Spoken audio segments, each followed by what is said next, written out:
Start करते हैं अपन लोग, व्हाट इज गवर्नमेंट। गवर्नमेंट का मतलब एक ऐसा सिस्टम या ग्रुप ऑफ पीपल जो देश के लिए इंपॉर्टेंट डिसीजन लेता है और उनको इम्प्लीमेंट करता है। गवर्नमेंट क्या क्या करती है, जैसे कि आपने न्यूज़ हेडलाइन में देखा होगा, वर्कर के लिए, वर्कर का राइट्स को प्रोटेक्ट करने का काम करते हैं उनको। जैसे अनऑर्गेनाइज वर्कर के लिए लॉ बनाता है गवर्नमेंट। नेचुरल डिजास्टर को हैंडल करता है गवर्नमेंट। फ्लड हो गए, अदर नेचुरल डिजास्टर हो गए, उसके लिए प्लान बनाता है गवर्नमेंट। प्राइस कंट्रोल करता है, जैसे ओनियन का प्राइस को फिक्स करता है या किसी प्राइस को इंक्रीज करता है, किसी को डिक्रीज करता है। ये काम करता है गवर्नमेंट। जुडिशरी और सिस्टम को इम्प्रूव करता है गवर्नमेंट, जैसे सुप्रीम कोर्ट में नए जज को अपॉइंट करना हो गया। पावर सेक्टर और रिसोर्स इंप्रूवमेंट करता है, जैसे कोल और इलेक्ट्रिसिटी में रिफॉर्म लाना। विलेज को स्कैरसिटी हिट डिक्लेयर करना कि यहाँ ये दिक्कत आ गई है, कोई जगह ड्रॉट हो जाता है, वहाँ पर पानी की कमी को फुलफिल करना, वहाँ के लोगों की हेल्प करना। इन शॉर्ट गवर्नमेंट की एक्टिविटी, डेवलपमेंट का काम, रोड स्कूल हॉस्पिटल बनाना। इकोनॉमी मैनेज करना, दाल प्याज पेट्रोल के प्राइस को कंट्रोल करना। लॉ और ऑर्डर को मेंटेन करना, पुलिस जज इनका अपॉइंटमेंट करना, इनके नंबर डिसाइड करना। सर्विस प्रोवाइड करना, रेलवे पोस्ट ऑफिस और इलेक्ट्रिसिटी के लिए। सोशल वेलफेयर, गरीबों फार्मर वर्कर के लिए स्कीम निकालना। डिजास्टर मैनेज करना, फ्लड ड्रॉट अर्थक्वेक को हैंडल करना। सिंगल वर्ड में अपन ये देख सकते हैं, गवर्नमेंट एक ऐसा सिस्टम है जो हमारे लिए डिसीजन लेता है। मतलब एक कंट्री में गवर्नमेंट है, वो उस कंट्री के लोगों के लिए डिसीजन लेगा। अगर गवर्नमेंट ना हो तो कियोस आ जाएगा, अफरा तफरी मच जाएगी, किसी भी चीज का प्राइस ऊपर नीचे हो जाएगा, कोई लॉ एंड ऑर्डर नहीं होगा, कोई सिंक्रोनाइजेशन वर्किंग नहीं होगा। व्हाट इज गवर्नमेंट, मतलब what does government do? Protect border from the countries, other countries, है ना। जैसे कि पाकिस्तान से कोई मुंह तोड़ जवाब कौन दे रहा है? गवर्नमेंट दे रहा है, एज ऑर्डरिंग द आर्मी। और good relation with the country, country के साथ किसी के साथ अच्छे रिलेशन है तो उसको मेंटेन गवर्नमेंट रखता है, और इम्प्रूवमेंट भी गवर्नमेंट करता है। और provide citizen with food and health facility, food और हेल्थ फैसिलिटी कौन देगा? सिटीजन को गवर्नमेंट देगा। Help during disaster, tsunami and earthquake, tsunami और अर्थक्वेक में मदद कराता है कौन? Government. Solve dispute crime through the court, है ना, डिस्प्यूट को सॉल्व करता है कोर्ट। डिस्प्यूट को सॉल्व करता है, क्राइम को इरेडिकेट करता है, उसका एक अच्छा डिसीजन देता है, जस्टिस को प्रोवाइड कराता है with help of court. Three more things that government does: provide education, school college open करना, उनको रेगुलेट करना। Build road, electricity and other facility, build road railway electric facility and other facility, ये काम भी government करता है। Make rule for job and industries, ये भी गवर्नमेंट करता है। Why do we need a government, हमें एक गवर्नमेंट की जरूरत क्या है? When people live and work together, rule and organize are rule and organization are necessary, ठीक है। जब लोग एक साथ रहते हैं, काम करते हैं, तो उनका एक पैटर्न में वर्क करना और उनको एक ऑर्गेनाइज डायरेक्शन देना, ये बहुत ज़्यादा ज़रूरी है। Government take decision, provide leader, make sure rule followed everyone. देखिए गवर्नमेंट क्या करता है, लीडर प्रोवाइड करता है, लीड करता है, और एक श्योर होता है कि वो एक रूल को फॉलो करे, एक सिंक्रोनाइजेशन एक्शन को फॉलो करे। लेवल ऑफ गवर्नमेंट, सेंट्रल और national government make law policy for the whole country. Central और नेशनल गवर्नमेंट जो लॉ बनाता है, पॉलिसीज बनाता है एक कंट्री के लिए। State government take decision for its own state, है ना। स्टेट गवर्नमेंट क्या करता है, अपने स्टेट के लिए रूल रेगुलेशन का फॉर्मेशन करता है। लोकल गवर्नमेंट क्या करती है, जैसे पंचायत हो गया, म्यूनसिपैलिटी हो गया, वो पर्टिकुलर एरिया सिटी गांव के लिए रूल्स एंड रेगुलेशन का फॉर्मेशन करता है। सिंपल वर्ड में, government is like manager of country, ensure security make rule, help people when ever they need. What is government? Government का भाई एक सिस्टम है जो रूल एंड मैनेज करता है कंट्री को। Now the question, how does government work and what level? वही government के लेवल्स को अभी हम पढ़ेंगे। तीन लेवल में मेनली गवर्नमेंट डिवाइड है। लोकल गवर्नमेंट, लोकल लेवल जैसे कि विलेज, टाउन, लोकेलिटीज तक वो लिमिट है। दिस इज स्मॉलेस्ट लेवल, यही है, ठीक है। If there is a problem of drinking water in your village और if road broken in your town, local government. Local government का काम क्या होता है? कोई सिटी में कोई रोड खराब हो गई, पानी की दिक्कत आ रही है, सीपेज हो रहा है, तो ये सबको लोकल गवर्नमेंट ठीक करता है। Like panchayat, municipality take care of it. Panchayat और म्यूनसिपालिटीज को टेक केयर करते हैं। स्टेट गवर्नमेंट, एंटायर स्टेट है ना, this cover whole state like Haryana, Assam, Maharashtra, Chhattisgarh. State government क्या करेगा? वो स्टेट से रिलेटेड लॉ एंड रेगुलेशंस को बनाएगा और उनको मेंटेन करता है। जैसे कि state government of Assam, Gujarat, Chhattisgarh, ये लोग स्टेट गवर्नमेंट है। State government decide how school, hospital, electricity, police, transport will function in state. National level पे क्या होता है? इंटायर कंट्री को वो डिफाइन करता है, उनकी रेगुलेशन वर्किंग को मैनेज करता है। जैसे डिफेंस को कौन? नेशनल गवर्नमेंट देखता है। पॉलिसीज पूरे नेशन के लिए, ये भी नेशनल गवर्नमेंट बनाता है। और अदर नेशन के साथ रिलेशनशिप, ये भी नेशनल गवर्नमेंट देखता है। सिंपल वर्ड में, लोकल गवर्नमेंट वर्क करता है विलेज, टाउन, सिटी लेवल पे। स्टेट गवर्नमेंट पूरे स्टेट को मैनेज करता है। नेशनल गवर्नमेंट पूरी कंट्री को मैनेज करता है। The government manages work at different level at the same time, for the smallest level to village to the entire nation. कि भाई गवर्नमेंट स्मॉलेस्ट विलेज से लेकर के एंटायर नेशन तक फॉलो होता है। Constitution of India, union list. देखिए union list मतलब नेशनल गवर्नमेंट के अंदर में क्या क्या आते हैं चीजें, ठीक है। डिफेंस हो गया, पहले तो चार चीज में डिफाइन है, ठीक है। कॉन्स्टिट्यूशन ऑफ इंडिया चार पार्ट में डिवाइड कर देता है कि इस सेक्टर की चीजों को ये लोग देखेंगे। यूनियन लिस्ट में वो सारे सेक्टर है जो नेशन मतलब जो सेंट्रल गवर्नमेंट है वो उसे देखेगी।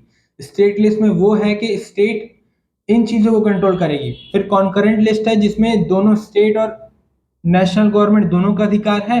और उसके बाद एक रेसिड्यूरी पावर है जो जो जो ना तो स्टेट लिस्ट में जानो, जो ना तो नेशनल लिस्ट में है, ऐसे कुछ जो चीजें बाहर रह गई हैं उन पे, उनको रेसिड्यूरी पावर बोलते हैं। रेसिड्यूरी पावर नेशनल गवर्नमेंट के अंडर होती है। Union list, defence, atomic energy, foreign affair, war and peace, banking, railway, post and telegraph, air airways, ports, foreign trade, currency, coinage, ये सबको यूनियन गवर्नमेंट मतलब union list में है। Central government इससे related rule बनाएगी। State government में agriculture, police, prison, local government, public health, land, liquor, trade, commerce, live stock and animal animal husbandry, ये सबको स्टेट गवर्नमेंट देखता है। कॉन्करेंट लिस्ट में एजुकेशन आ गया जो कि दोनों के कंट्रोल में, सेंटर और स्टेट दोनों के कंट्रोल में। Education, transfer of property other than agriculture, forest, trade union, adulteration हो गया, अडॉप्टेशन एंड सक्सेशन हो गया, ये सब कॉन्करेंट लिस्ट में। फिर रेसिडुअरी लिस्ट में क्या है? All the other matter not mention in any list, कोई भी लिस्ट में जो मैटर मेंशन नहीं है वो रेसिडुअरी में आ जाएगा, जिसमें सेंट्रल गवर्नमेंट का ज्यादा कंट्रोल होता है। Union legislature alone has power to legislate such matter. देखिए यूनियन लेजिस्लेचर के पास पावर है कि इसमें कुछ अमेंडमेंट ला सके।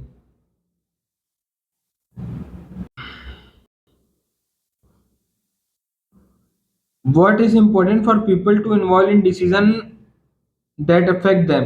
देखिए, it is important for the people to involve in decision that affect them. Yes, their need and interest will be presented properly. It make government more accountable for and responsible.